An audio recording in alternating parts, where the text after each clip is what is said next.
မာသုံးမကြောင့်ဝါသုံးဘွားကြောင့်တော်လန်ရေးအင်အားစုတွေကတပ်ဖွဲ့ဝင်တွေအကုန်လုံးရှောင်းနေခါစားပြုတ်နေဒါသတိထားမယ်ချက်ကိုပြောပြပထမတော့တမကမမတတိုင်အောင်တော့ဘလို့ဖြုံးပြီးလဲဆိုတော့မောင်လေးမောင်ချင်းဟိုမနဲ့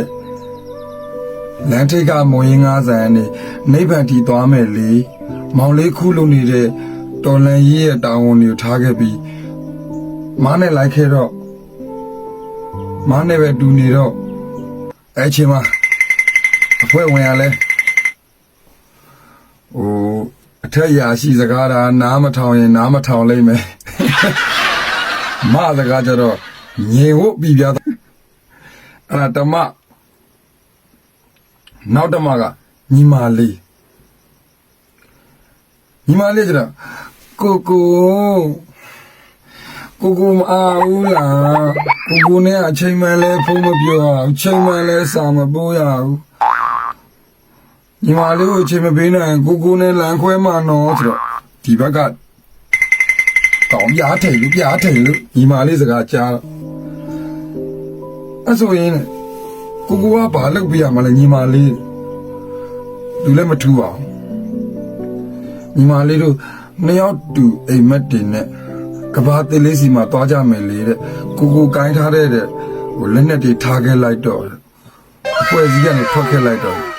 โอเคညီမလေးဆိုထွက်သွားတာတငယ်ချင်းတွေပေါင်းချင်းတွေရောင်းရင်းတွေမိတ်ဆွေတွေကြာဆုံးသွားတဲ့ရဲဘော်တွေမျက်နှာတစ်ချက်မှမထောက်ဘူးဘာပြန်ရနောက်တစ်ယောက်ကမိန်း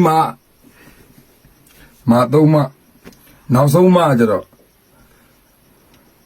ယောက်ျားတော်လန်ရဲ့တောင်းတွေကိုထားခဲ့တော့အရာဖေနဲ့မိကကျမ်းမာရေးမကောင်းဘူး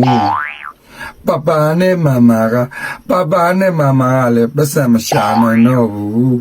အရာတဲနဲ့မိတို့ကလည်းစင်မပြေဘူးကိုရှိမှ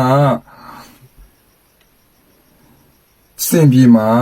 အားကြောင့်မလို့ကိုမရှိရင်ရှေ့ဆက်စောင်းနေရစခက်ခဲလာလိမ့်မယ်မဲဒီတမပြောရလေပညာသားပါရဲဝါလည်းစဉ်းစားတာပေါ့ဟုတ်သားပဲငါမရှိရင်ငါမိသားစုဘဝကလည်း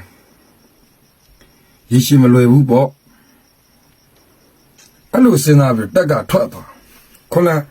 မာသုံးမတွေကမမရဲ့ညီမလေးရဲ့မိန်းမရဲ့အဲ့မာသုံးမ